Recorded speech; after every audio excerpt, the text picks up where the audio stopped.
This is our, all right, we got what, 4 more events after this? I'm just joking. We're going on. This is, yeah, we're going all night, whatever, right? The day's going by fast, right? I guess time flies when you're having fun. That's what they say, right? So, on to the final, and the final panel of the day. Hosted again by Mike of Kola Collaborative. I don't know if you guys know about this guy or not, but he do a lot of work. Like, if you go to pretty much any event in town regarding social economies, you're gonna see this guy, right? If you do not want to know about, if you want to know about any event in town, just befriend him on Facebook. He'll post it. I'm serious. I tried to hire him or get him to volunteer as a social media manager because he's so good at it, right?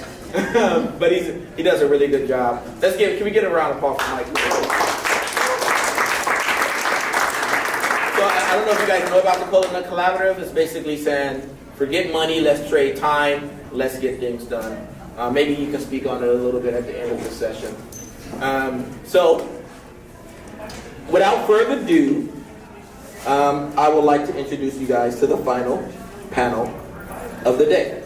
And this panel will be talking about building more cooperation in your life. I'll let them explain that a bit more. Yeah, I'm going to go figure out if we're going to have an after party for my next intermission. I'll probably have some information about that. Enjoy the last panel. Off to you, Mike. All right. Yes, Mike Strode, Kola Collaborative. You saw me before, wading into the utility co-op space, and now I feel much more informed than I started at the beginning of that panel. So this panel, it's not going to be hosted by me. It's going to be sort of more cooperatively moderated. So, we're going to have just some light banter and discussion, just kind of about this topic and really engaging it and unpacking it, how it shows up in our own lives. And so I want to just defer to my other panelists to kind of, offer some introduction. I'll come in, and offer mine. So I will extend it maybe to Sarah to kind of kick us off with the introduction. Okay, thanks. Are we using these microphones? I guess we are. Kind of, yeah. Kinda. Okay, so I'm Sarah Kaplan. I'm a co-op lawyer. What should we say for the introductions? Whatever you're interested in terms of your presenting about your work and Yeah. to cooperation in your life. Sure. When I decided to have my own law practice rather than work at the wonderful Attorney General's office here, I thought, well, I really want to start cooperative. I like cooperatives. I've liked cooperatives since I found the vegetarian food co-op in college back in 1997. Wow, this co-op is so cool. And then when I first thought about what kind of law practice I should have, I thought, well, I want to start cooperatives. But there's not enough co-ops to support a law practice. That's not going to work. I have to do something else. And then I was able to reframe to serve small business, green business in general, was like what I said back in 2012. So anyway, I found out that it is possible to focus on cooperatives as a lawyer. It is part of my professional life without having to be 100% of what I do. And it's been a way to align my daily life with what I want to be doing.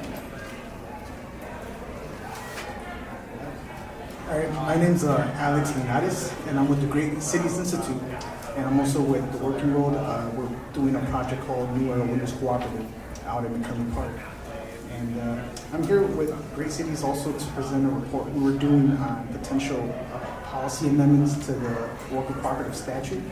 So part of the work was to see if there was any potential barriers that the statute presented. We were hearing from different organizations that it might not be the most ideal statute, but doing some of the research, we already saw that the statute was amended in 2016, and one of the big benefits in 2016 was that it opened up the potential to create more types of cooperatives, such as service-based co-ops. At the time, it was still a little fuzzy in the language whether the co-ops were restricted to producer cooperatives in the statute. But looking into that, we also were seeing that it still might not be ideal just based on the amount of social values that could be better integrated in the statute. One of my personal concerns is to make sure that a co-op is a business, but you want to make sure that the social values stay intact, because there's always a potential once you start mixing money in a project to lose some of those social value driven ideas about collaboration, democracy. You start running into a lot of conflict. But if you integrate those into bylaws, or if you integrate those into a single defined statute, you can make sure that it stays as a cooperative function under one vote, having other things such as having educational advancements within a co-op integrated in the business. And as mentioned, Mike Strode with the Kola Collaborative. The Kola Collaborative is a time bank, essentially trading time as a currency, using time as an incentive to get people to unpack the type of assets and skills that they might have in their own lives, and while also mapping them with the needs that exist in the community, and then using time as the marker of those exchanges. So making sure that people have other ways to exchange when financial capital is low. You've got cultural capital, you've got experiential capital, you've got intellectual capital, you've got all of these different ways that we can be trading with each other, that we can be cooperating with each other, and that's actually just investigating that in my own life and applying it and just trying to engage with organizations has led me down a lot of interesting paths, just in terms of working with the Cooperation and Liberation Study and Working, Cooperation for Liberation Study and Working Group in Bronzeville, which is investigating how to kind of drum up this sort of educational space around African American cooperatives and sort of the legacy of African American cooperatives, excavated by Dr. Jessica Gordon Nimbard, and as practiced in modern day by Jackson Rising, Cooperation Jackson. So just really kind of finding all of the different ways that my life is already intersecting with cooperation has expanded, the ways that I'm able to kind of show up, and even in the planning of this process, the co-organizing of this space that we're in right now.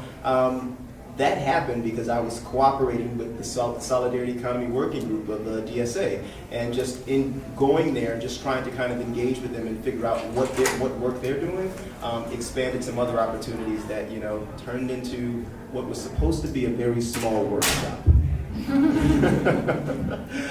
So I maybe if you each might want to unpack a little bit more about how you came to think of yourselves, or do you think of yourselves as cooperators, as people, sort of cooperation people, whatever is the term might be most endearing. I think of myself as a cooperator. Well, in my life, I previously lived in housing co-ops. And I actually had a bad experience. I had a good experience here in Chicago with the hub. Then I moved away, and I had a bad experience with a much more short-term rental type. So I'm not a housing cooperator anymore. As a lawyer, I'm a solo and a contract lawyer in a firm that's not a cooperative. But I have cooperated a lot in the housing co-op. But I'm at this point looking for how can lawyers like me work together in a way where we're not liable for each other's malpractice, but yet still connecting and sending work to each other. What should that relationship look like? It's not necessarily obvious. I'm really curious about the study groups, and what if you haven't done all that stuff yet that you just said? Should people be starting a similar study group in their neighborhood, or should you do something else to find out what the appropriate next step would be? Well, I think the study group is it's a wonderful format for getting people together for a common purpose in general. So, one of the things that Alex just spoke about was just kind of maintaining social value. And for me, thinking about maintaining social value starts by embedding social value in the basis, the foundation of what it is that you're starting, what it is that you're launching. For me, the study and working groups are embedded in the fact that we're thinking about how can we examine the assets that already exist in these communities, enrich the assets that exist in these communities, and then just present to these communities ways that they can maximize, they can kind of access and move through the assets that already exist there, and using the study group as a format to kind of drum up those ideas. So, I mean, we're going through a text, we're reading through a text, but then we're also doing chapter mapping, then we're also doing just kind of ideation, and eventually, we hope to kind of, in the sort of Philadelphia Area Cooperative Alliance format, the 20 books for 20 cooperatives, we're hoping to kind of ramp those study groups off to a technical assistance or business development phase, so maybe they have an idea that they want to implement, and we move them into the next step. So do you have any thoughts in terms of how you were thinking about social value in terms of maintaining that in the spaces that you work? Yeah, I mean, immediately I just think about the experience of New Era Windows. Part of the thing that we constantly were doing were meetings, and lots of meetings. And we want to make sure that people knew how to plan out and have roles within a structured meeting. In that specific case, we would have at one point meetings on very specific product stuff, and we want to make sure that people knew how to facilitate a meeting. We want to make sure who the remote takers were. This is like basic stuff, right? But it's something that has to be constantly repeated to people to ensure that everyone knows what the process is. How long is the meeting going to take? Who's facilitating? Who's taking time? And also switching roles, because you want to make sure that everyone in conducting the meeting has all the roles defined and knows how to coordinate and conduct it. And just having people involved. And how did you learn that? I mean, I remember back at my co-op thinking, we should know how to do consensus better. You all should also want to learn this. Like, I'm going to tell you, but I didn't know what to say. Like, and specifically in your experience, how did you learn that? Well, originally I had a background in labor organizing. So I used to work as a paralegal in a nonprofit legal clinic called Working Hands Legal Clinic. And they would do a lot of work with day laborers. They would do work with staffing agency employees who we were trying to help their social conditions, because staffing agency employees are temporary. They kind of are used as a way to pay people long-term minimum wage. So there was the organization called the Chicago Workers Collaborative that was trying to organize staffing agency members. And there, right away, we had to do a lot of meetings, just on how to teach people how to facilitate meetings. So would it be sort of top down for a while, like whoever wants to be part of this group comes, and then you're just telling them, you need to learn this? Yeah. Well, that's the role of the organizers. So the organizers work with the group. Like people say, what does an organizer do? But the organizer is, they know the toolkit, they know the techniques, and they show the group the techniques, and then they have to kind of separate themselves to make sure that they're able to be self-organized. Because then you have to identify who the leaders. It's like, that's the big part of organizing work, is identifying leaders, who are those leaders, and giving them the techniques and the toolkit so they can be self-organized. And then it becomes rotation. Like, once they know how to organize, it becomes this whole process. So even here, like I ran into a couple people earlier that I knew from back in those days, and they were just starting off, not knowing a lot of things of how to just set up a meeting, how to organize, all that stuff. And I see them now, and I'm like, oh yeah, how you been? But that's kind of the point, just to make sure that they keep de-skilling up and making sure that they have those opportunities to do so. You know, that actually brings me to a story. I can offer with transparency the story of how this sort of summit came to be, right? As I mentioned, just jokingly a moment ago, we started off with this idea of this very sort of small workshop, just building on a previous workshop that happened. Shout out if you were at Solidarity Economy 101. Was anyone here? Solidarity Economy 101? All right, okay, a couple of hands.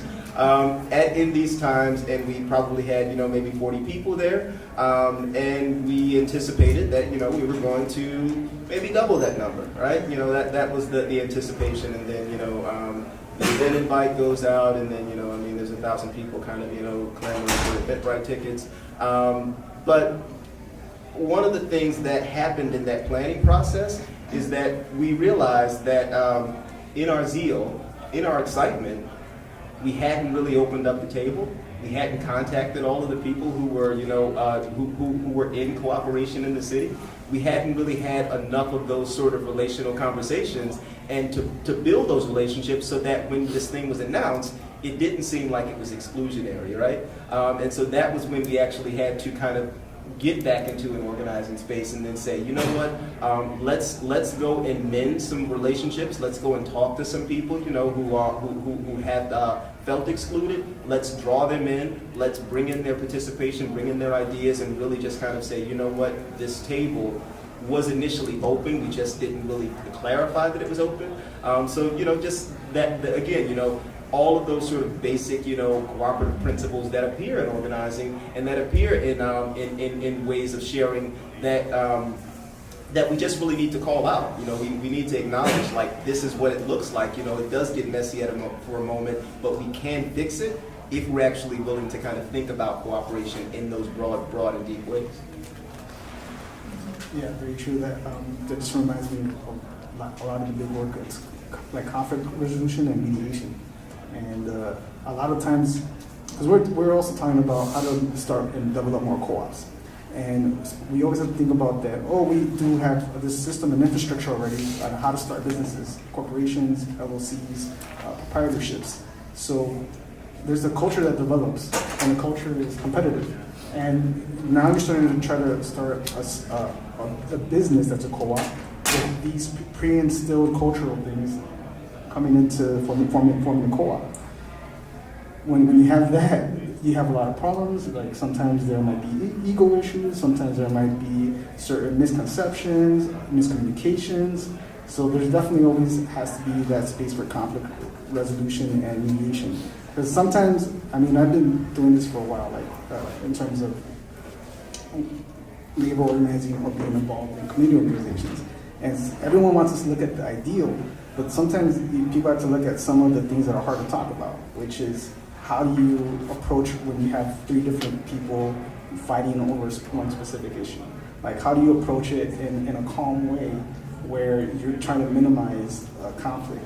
And a lot of it just making sure that you kind of approach a group, have them involved in a conversation, making sure that it's not people attacking each other, and just trying to actually have the ability to listen and hear why people feel that something was said against them. And then bringing it back, okay, like maybe you start calming them down, just having that conversation and saying, okay, like maybe it wasn't about X, Y, or Z, and then they start being able to minimize that conflict. What are some of you all's favorite collaborations that you're working on now that kind of expand this space of cooperation for your life? Wow, well, so lawyers are not ethically allowed to say what they're doing for people, so I'm going to have to be really general. But it's been really great for me to meet Clark Arrington, who is the general counsel at the Working World. He is another lawyer who is excited about cooperative investment. He calls it the economic cooperative. So the Working World, one of the Working World's projects is to grow. The idea is to have like a local investment co-op and then have many investment co-ops, like more and more investment co-ops around the country. So I believe, expecting where, there's client conversations first, and then eventually the client decides to hire you. So you're like Clark and his interns, and then I'll be able to let the interns do some research on, it's like building up their experience at the same time while supporting investment co-ops, which is super, so like when I, in full transparency, as you said, when I talk, I normally talk about like legal ideas, like the Investment Company Act of 1940 is a barrier to community investment funds, and here are the ways to get around it as best you can. Or like, what are the vehicles that you can use to transition a regular business to a cooperative business? Like, what are the legal? So that I do it a lot more professionally from a legal approach than like personally cooperating. So that's my full. So I'm kind of wondering, like, what are the hot topics? Maybe we can. Is there a way to see like what the hot topics are of like how to bring cooperation into my life in the audience?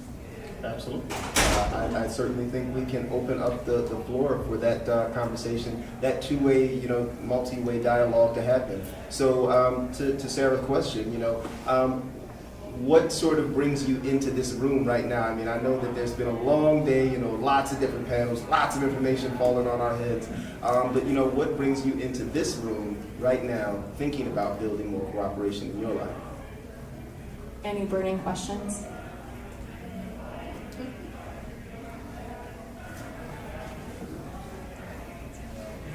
I'll ask a question. For the sake of that. Thank you. Everyone can follow suit after. Could you talk about, and this is, I'm going to answer the question that you asked, Sarah, first. Can you talk about those processes of conversion? Yeah. Because you said you speak more about that. Yeah. Well, probably you could. Yeah, just a little bit. Again, I'm looking at the example at Newer just because it's been a big project that I've been working on for the past 2 years, which is it pretty much was a conversion project. The first immediate thing that I think about, I'm sure people want to know about the financial end of things or like the technical detail stuff. And with New Era, to me, it just seems a little bit simple in terms of, okay, it's registered as an LLC. How do you start a co-op?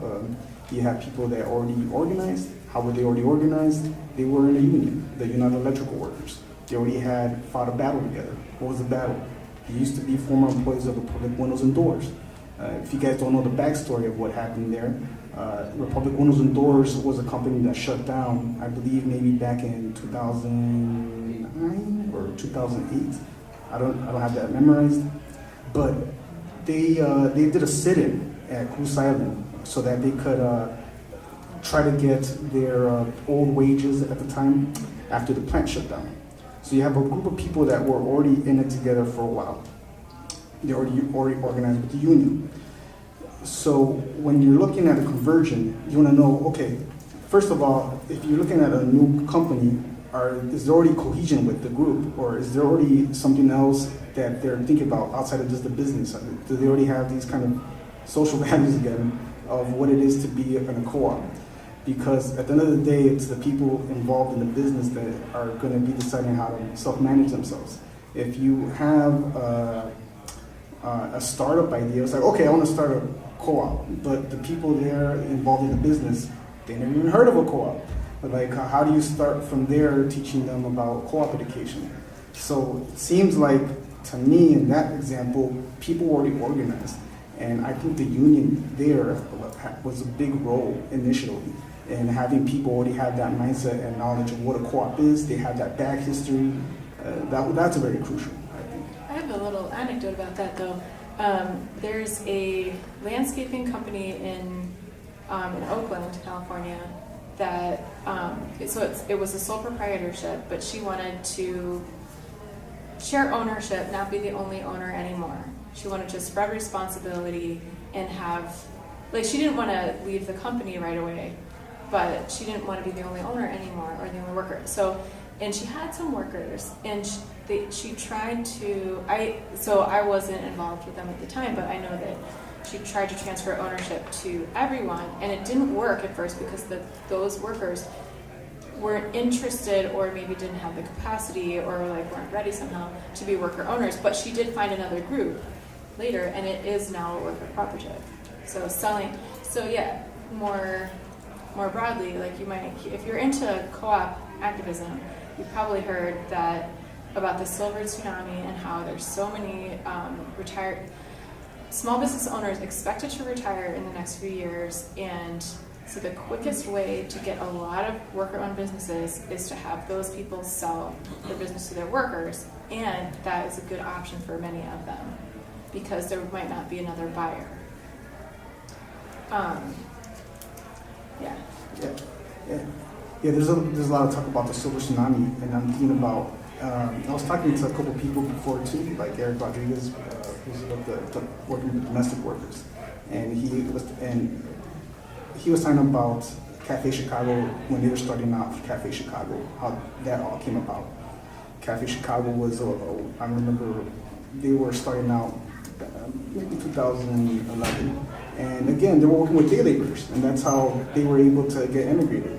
So with the topic of the silver tsunami, when you start doing these conversions, I think that it's very important to have a structure there to make sure that people are aware of this just as a general topic, to start thinking about how do we start talking about labor organization again, because maybe that's something that could be part of the background.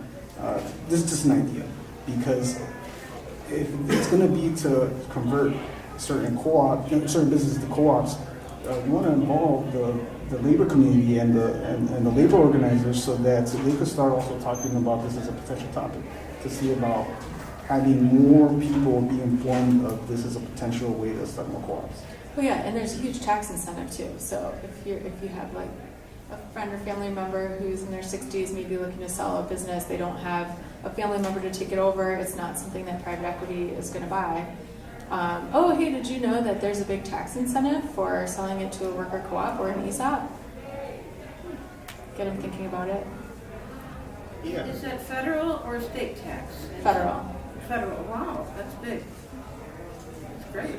Was that part of the Main Street Act, that the federal tax deduction, or is that a capital gains? It's a capital gains deferral. Okay, is that new or? It's not that new. Okay. Yeah, and I just want to maybe, feed into the conversation around just making sure that, just recognizing sort of the incubation and the education process as sort of continual. One of the things that I was sharing a moment ago with the reporter was just kind of talking about my experience with the Healthy Food Hub. So the Healthy Food Hub was a pop-up retail initiative established in 2009 in the Avalon Park East Chatham community. And it started as a sort of reverse CSA, so members were purchasing shares inside of this reverse CSA. Reverse CSA because we weren't serving one particular farmer. We had a sort of multiple farm community that we were servicing, and we were creating consumer demand so that those producers knew what to grow. So what we found ourselves getting to is that once we had kind of taken this sort of idea and just kind of established it as a pop-up retail model, proven the sort of model, then we decided that, it's probably best that this not be something that we own, because we couldn't scale it as 8 people kind of operating this pop-up retail establishment to new communities. So how do we actually transition or transform this, either into a consumer cooperative or into a multi-stakeholder cooperative that would allow it to kind of move to other neighborhoods? And one of the challenges that we found was, one, that because we were these 8 people kind of working this pop-up retail model, we didn't have a way to kind of step back from that work to then educate the consumers about, this as a consumer cooperative. We didn't have a way to kind of, send people that were working in the establishment to educational spaces to kind of understand this as a worker cooperative. We didn't have a way to kind of draw the producers into the room. So there wasn't really an ecosystem in place to kind of, once again, build that bench, build up that capacity for the community to kind of take on the idea of the cooperative. So just having those sort of resources in place, that would allow that to happen. Yeah, just to kind of answer your question, I think you asked the audience to kind of fill you in on what brings us here. Being an anarchist for half my life, I'm 32 now. Obviously, I'm very interested in horizontal organization and kind of mitigating hierarchies and empowering people to kind of democratically decide their fates or fortunes for that matter. But I'll just kind of move to my I have 2 questions. One's more analytical and one's more visceral. So the analytical one being, in existing cooperatives, what are some key elements, whether they're emergent or whether it's stuff that people bring to the table? Like you mentioned, people who have been in unions prior and fought, kind of on those lines together. What makes them successful and carries that in a sustainable way. And I guess to the more visceral question, what have you witnessed as like kind of just the feeling of liberation within cooperatives as opposed to their counterparts, non-cooperative organizations? So basically just the feelings of people and how it compares and contrasts with what they were liberated from, I guess, or what the alternative would be. Yeah, If that something makes sense. Yeah, I'll start out with the latter question. In terms of like experiences, in there, again, New Orleans, but I could talk about maybe the street vendors too. Martinez with the Chicago Community Workers' Rights has been organizing street vendors in Little Village for just about more than 5 years already. But at Nora, I could think of examples when people start thinking a little bit more entrepreneurial. They took that idea and said, all right, we co-own this company, right? And we make windows and doors. I could sell windows and doors. All right, that's cool. And then they start thinking, all right, maybe I could, on the side, set up some contracts where I could sell to some people that already own construction. All right. And when I was starting to look at this, like, okay, it's like this is starting more of that kind of entrepreneurial mindset. And I thought that was kind of cool that people were no longer just thinking about making the windows and doors, but how do you find other opportunities and having that skill set and having that plan, that physical plan. They felt engaged. Yeah, exactly. And I seen other instances where, for example, mechanics that had an idea where, okay, we paint windows and doors, right? Instead of just sanding down this vinyl lineals, why don't we just make a machine that does it automatically? Do you know how to use a mnemonic device? Yeah, I do. All right. Do you need to ask permission from anyone? Not really. So they just did it. So that's kind of the thing that I saw. With the street vendors, they're already thinking like with this entrepreneurial mindset. Maybe like a specific example with them is more so about how they started thinking more on the collective side, where it was always very competitive, where you have street vendors and they like to pick the spots where it's more economically feasible, like off the main streets, off the highways, that kind of thing. Yeah, so like it was like, okay, why don't we, instead of trying to compete for the same spots, think of it where we kind of split a little bit of a share at the key locations, like that kind of thing. The efficiency of cooperation. Yeah, like collective entrepreneurship, if you will. I'm going to respond to the first question about what makes the co-op successful. And really, number one thing I would say, good business idea, good business plan. It needs to work.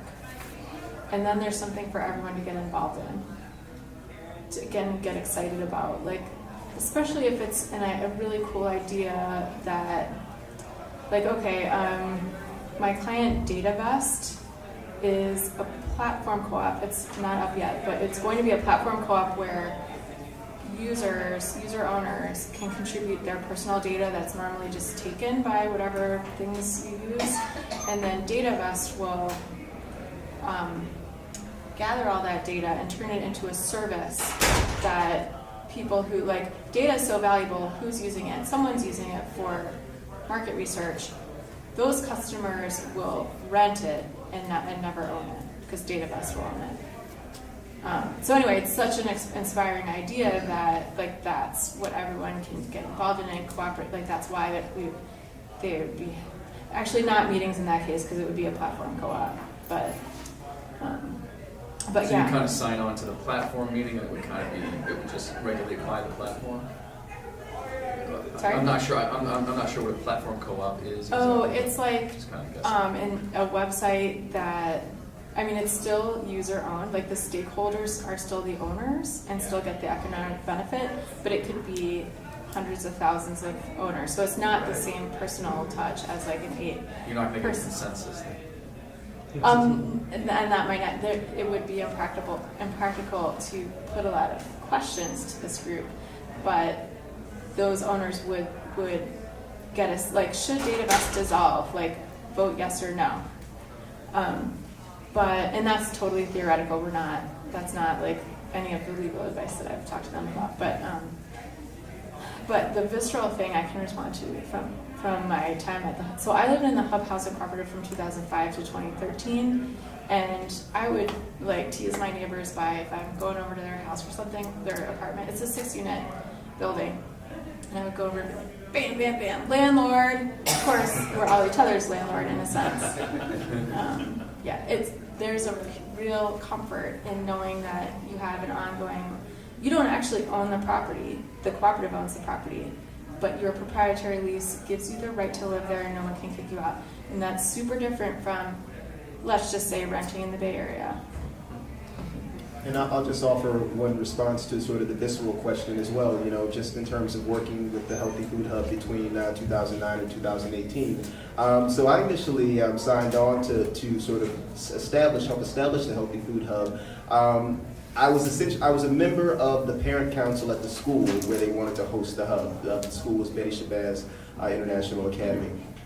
And so I was on the parent council, and they came to the parent council to kind of get our buy-in to bring this food service, enterprise into the school. And so I'm coming in, initially as a volunteer. I'm like, okay, I agree. I'll kind of, manage the money for you. I'll help you kind of do the count out, help you with the member tally, spend, a good 4 hours a week or something, kind of helping this process. And I spent 9 years with it.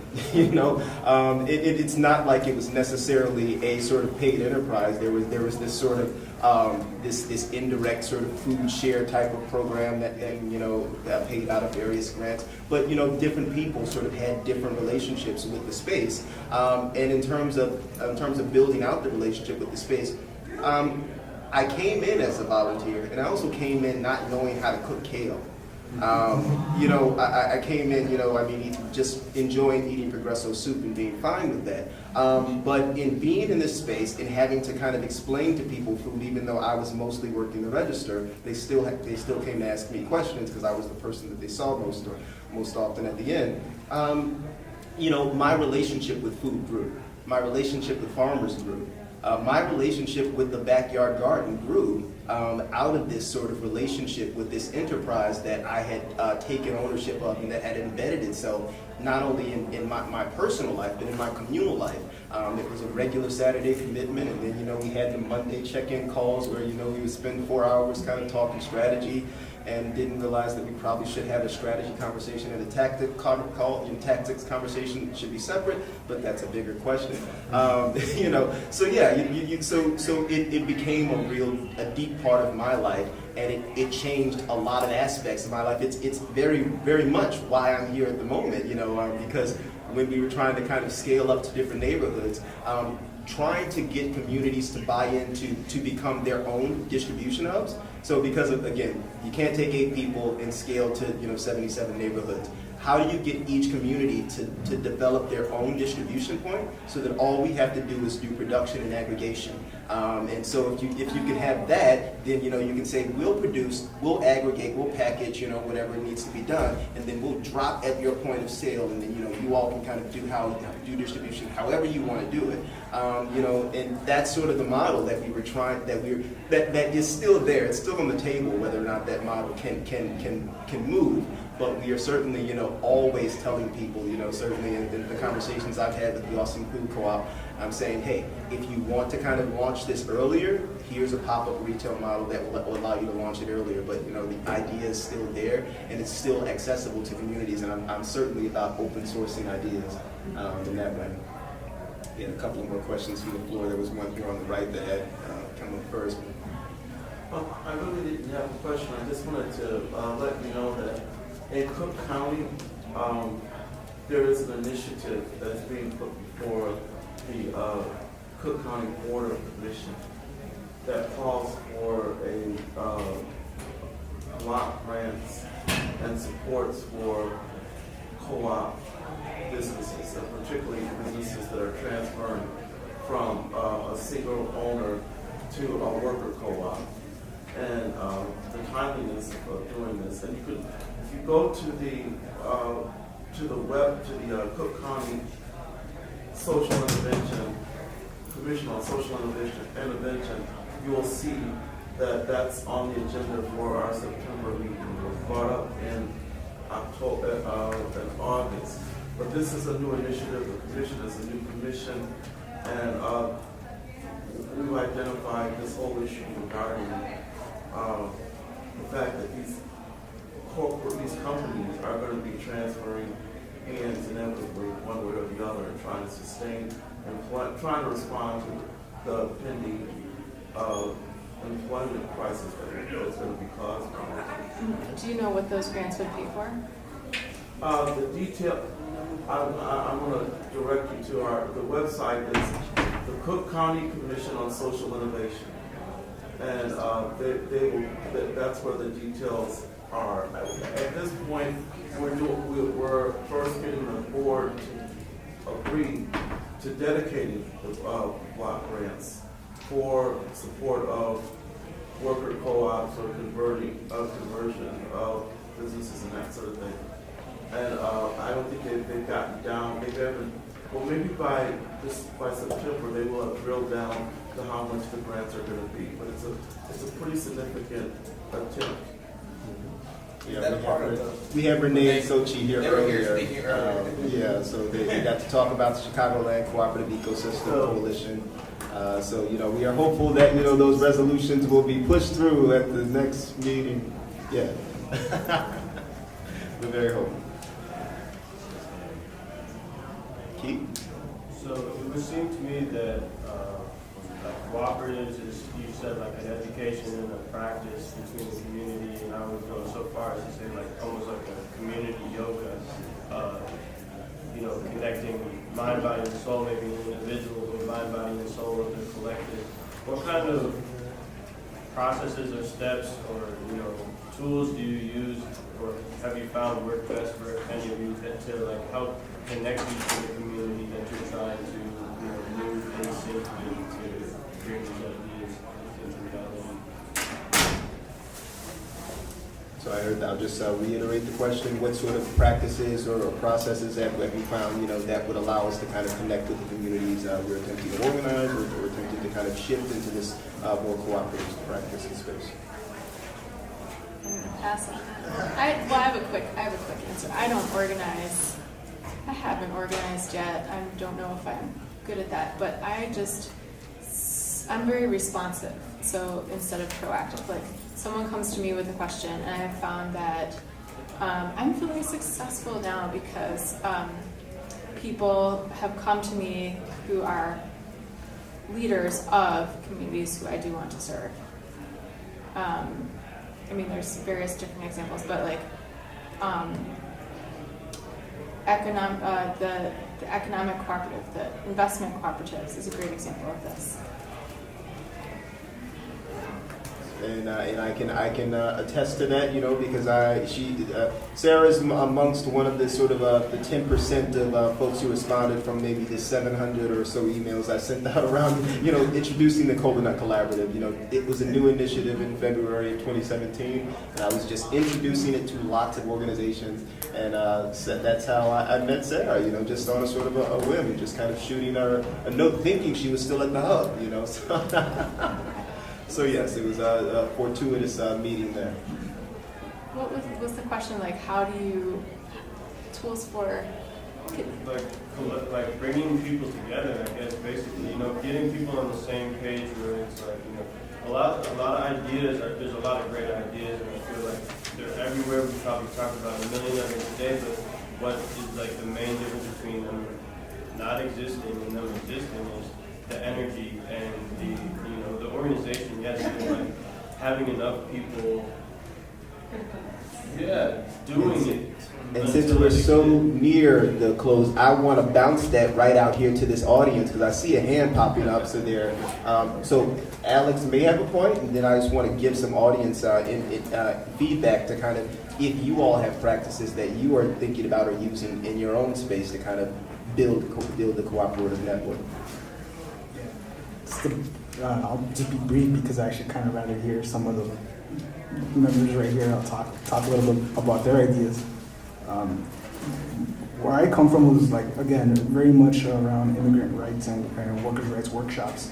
And I remember back then, a lot of it just was going to the actual hubs that already exist. What are the actual hubs that already exist? We had different hubs there in the schools, like a lot of parents, a lot of kids. We would do workshops in the schools, just centered on immigration rights. And that developed into workers' rights, that developed into fomenting these ideas about worker cooperatives, education. What are the nonprofits that exist around your neighborhood? I remember when I was also working in this, in starting these ideas about co-ops, there was no one talking about co-ops. There was not a lot of people talking about co-ops. But there were community organizations already based on education.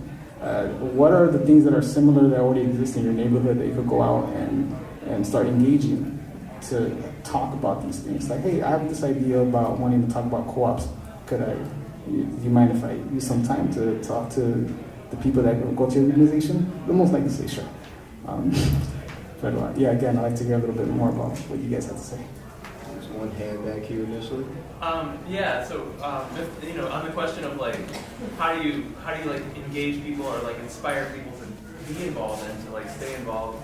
So I'm on the board of the Dill Pickle Food Co-op, and we are it's a food co-op, which is a totally and it's a consumer co-op, which is a different kind of structure than a lot of these organizations. But one thing that I think that we've actually put a lot of energy into over the last couple of years is having a really clear end statement, and having that actually drive our policy, and the policy drives the activity in the store. So this it's similar to a mission statement in that like a mission statement outlines like what's that? So like a mission statement, it's useful in a lot of ways for like publicizing what you're doing, but like having and it's language, so you have to enact around the language. But but we have an end statement that really like outlines exactly what we're about and what our goals are, and it's like a North Star that helps guide us, and that's something that we use to center us in every board meeting, and then it's also something that informs the actual policy work, the policies that turn into the day-to-day kind of grind of what happens in the store. So that's one way, in my mind, to kind of like create cohesion, create something cohesive that everybody can kind of be looking for. It's like a vision. So yeah, basically. So it's got outcomes or is it ever outcomes? I mean, yeah, we look back. We use it to look at what happened throughout the month, every month, and then once a year we take a hard look, and we look at details about everything that the store is and does. What is that leading to? And is it getting toward those ends, or is it not on track with those ends? And it's not perfect. None of this is just like crystal clear, perfect in every way, but like it's a direction to be in. We had a hand on the right here that wanted to offer first. I can tell you, 5 years ago, this whole idea of co-ops and social entrepreneurship was all sort of fuzzy to me, and maybe 6 years ago. But I think what we have to do is I think the only way to keep people involved is to keep raising the issue, is to keep having. This is a wonderful experience. This day, having things like this, and making connections with everybody you can think of that might want to be a friend as far as these ideas are. I was involved with the when what's his name? Quinn was governor. He set up a initiative on social innovation, and we looked at that. And now we have the Cook County Commission. And the bottom line is these are not just nice things to do. The reality is the future of our economy and our country directly relates to how these sorts of things are done. Whether it's L3Cs, cooperative, worker-owned, because the current economy is anyone who has a master's in business. No, raise your hand. You know that this current structure is extremely precarious and fragile. And the only way to assure a quality of life that's respectable for people is to start looking in a serious way. So maybe this time it's this many people. Like you said, you started 400 people, and maybe next time it's got to be more people. But the way technology is going and the way our economy is developing, we have got to have these anchors to secure the humanity of our society. We just got to keep doing it. We got to keep having, bringing people in. If folks don't understand, say you don't have to understand. Just come and listen. Come hear what I got to say. All right, I think we got to wrap up, so I want to make sure that we thank our panelists. But you saw those two hands that popped up. That means that there's more conversations to happen in the room, and they can happen amongst you all individually. And I'm going to leave you with a quote from Movement Generation, Nazim, Building Economies for People and Planet. We don't need experts to interpret the economy. We live the economy every day. So go out there and make the economy that will service us best. Boom.